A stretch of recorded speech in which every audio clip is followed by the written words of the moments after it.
Nathalie s'approcha et le vieil homme lui adressa un sourire où se mêlaient l'accueil et la nostalgie. « Tu marches comme celui qui cherche, dit-il. Que désires-tu » La question resta suspendue comme un fruit que l'on hésite à cueillir.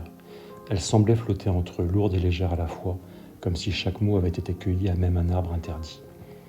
Dans la voix du vieil homme, Nathalie crut percevoir un écho ancien, presque inquiétant, comme si derrière les mots se tenait une ombre. « Que désires-tu » N'était-ce pas là la question que, selon certains sages, l'adversaire pose depuis le premier jardin ? Non pour combler, mais pour détourner. Dans ses veines, il sentit passer un souffle mêlé de curiosité et de crainte. Un jour, disaient les anciens, autour du feu, Satan fut pris au piège par un homme juste et enfermé dans un coffre forgé de fer. La clé fut jetée au fond de la lagune, là où les silures veillent et où même les pirogues ne s'aventuraient. Alors, le monde respira, soulagé de ses ruses. Les hommes cultivèrent leurs champs sans dispute, les palabres cessèrent et les prières montaient droites vers le ciel comme la fumée des cuisines. Les jours coulaient comme une eau claire, sans remous ni tempête, mais peu à peu, quelque chose se troubla. Les regards perdirent leur éclat, les rires s'éteignirent et les cases se vidèrent de leurs enfants.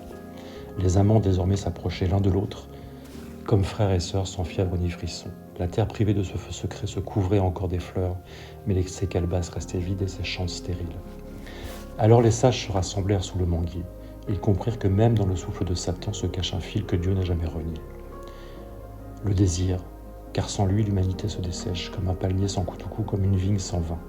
Ils décidèrent de rouvrir le coffre. Lorsque Satan en sortit, il éclata de rire comme au premier jour. Avec lui revint la chaleur, les corps se cherchèrent, les femmes se parèrent de pagnes, neufs et de bayas. Les hommes se couvrirent de parfums, de bois brûlés, et les mains recommencèrent à trembler. Non plus de peur, mais d'attente. Le vieux sage concluait toujours ainsi, le désir est comme une braise divine. On peut s'y brûler les mains ou s'y réchauffer le cœur, mais sans lui, il n'y a pas de vie.